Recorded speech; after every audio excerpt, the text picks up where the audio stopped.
Hello everyone, this is Solaris290 and I'm here today to give you my thoughts on Kingdom chapter 559 entitled Right Wing's Outcome. So from last week's chapter it seemed that Akko was down for the count, what with having both Benangi and Gyorn tag teaming him ready to take his head. And while the start of the chapter shows their swords both about to slice through his neck, Akko isn't giving up just yet. He still has enough strength and will left in him to rebuff both Gyorn and Benangi simultaneously. And it's clear from Benangi's face that he wasn't expecting Akko to have this much fight left in him. And of course, as always in Kingdom, when they show the characters with the blank white eyes, you can tell that they're using up everything to fight on regardless. And while Akko's impressively managing to hold his own, his men know that it's not long until he runs out. And that as they curse Benangi for being so cowardly, having him and Gyorn fight Akko 2-on-1, Benangi notes pretty scathingly that it's not their being cowardly, they're just being extremely pragmatic. Ultimately, the fact that Akko is in this situation at all is due to the failure of the crafted Qin strategy in the first place. Ultimately, even Gyorn himself would provide a tough challenge to Akko, but having Benangi there is a double whammy.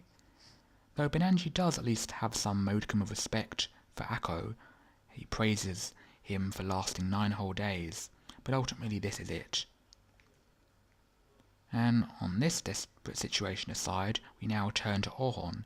Him and the Gyokuhou are finding it tough to fight against the Zhao troops, and they haven't even been able to get close to where Shin and Gakue are going to have their inevitable fight.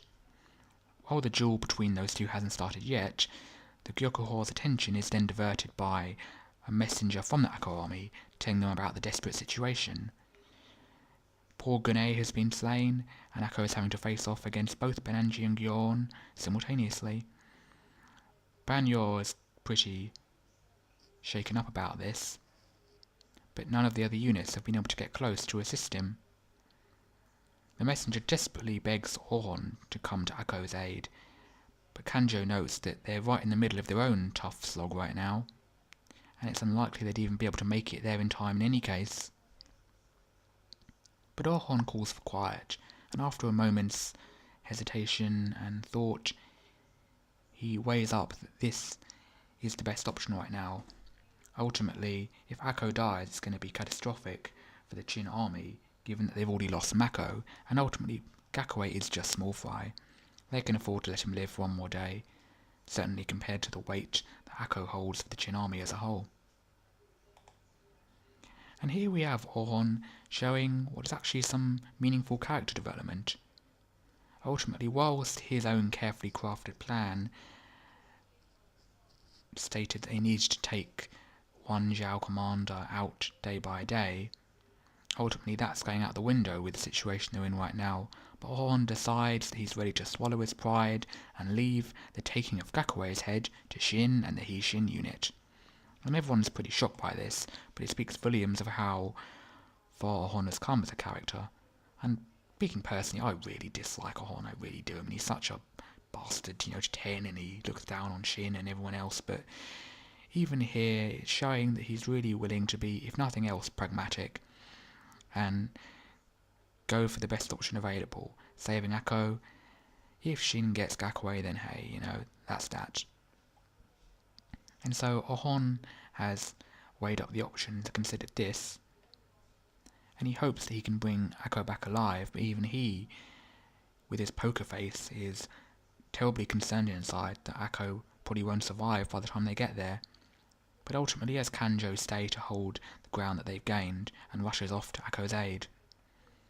And back to Akko, he's still holding out, but he's taking a heavy beating. With both Gyorn and Benangi slicing him from left and right, he's barely holding on. But then Akko still has his last gasp and manages to strike a hefty blow on Benangi's head. That's one mean forehead wound. And even Benangi's surprised, but also fairly excited that Akko's still got this much willpower left. And he responds with an equally strong and harsh strike to Akko's head. And God, if that didn't give Akko brain damage by now, I don't know what will. But Benanji notes that he didn't finish him off after he'd swung his glaive out of reflex, but now he's not going to make that mistake. As Gyorn gets ready for the finishing blow, a surprising saviour appears in the form of Akakin. And I'll be honest, I'd actually half forgotten Akakin. I mean, yeah, he was the kind of crazy guy who was this eternal 1,000-man commander because he constantly threw caution to the wind, didn't follow his superior's orders, did whatever he wanted. But damn, Akakin, this guy is impressive. I mean, Benanji vows that he'll cleave both Akko and this random intruder into pieces, but Akakin, madman that he is, goes and throws a knife, and it still manages to impale Benanji's hand, which slows his momentum. Damn, if that isn't impressive, I don't know what is. And here the Qin commanders are screaming out, "Oh my god, Akakin came in, with a last-minute save." And as his attendant says, that was truly done by the skin of their teeth.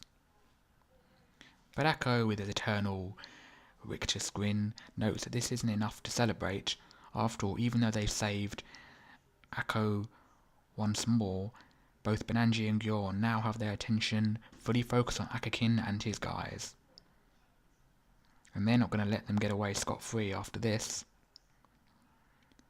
Akakin hopes that they can get Akko out in one piece, but apologises in advance because they've got a real tough situation to deal with right now. But ultimately, if Orhon is making his way there, Akko and Akakin think there might just be a glimmer of hope after all.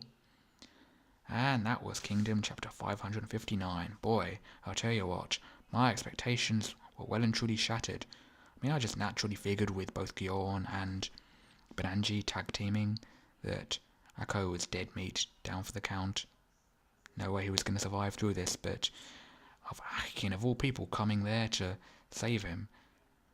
But it's not a bad thing. I love having my expectations blown away. And the sheer intensity of this battle, I mean, having both Gyorn and Benanji blow by blow, brutally taking down Akko. I mean, even with the, white eyes, Akko was still struggling here. I mean, all the wounds to his head and his body. Particularly that scene with Benanji where he is surprised at Akko managing to give him that nasty forehead wound.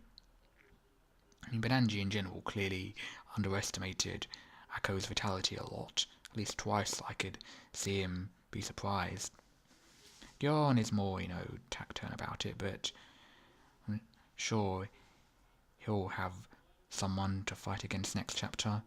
I mean, whether or not Shin versus Gyorn will get their rematch, because I don't see Akakin providing much of a matchup for him. Benanji, I'm not sure who he might fight against, probably Orhon, but nonetheless, we can only wait and see. I'm not going to make any more bold predictions for next week's chapter. It might be that Orhon gets there in time by the end of next week's chapter, or it might be moved to Shin versus Gakue, or even going back to Heki and what he and Yotanwa and Katari are doing. We can only wait and see. I have no idea what to expect or think. And so, that was this week's chapter. Thoroughly enjoyed it. Waiting for next week. This is Aris290, signing out.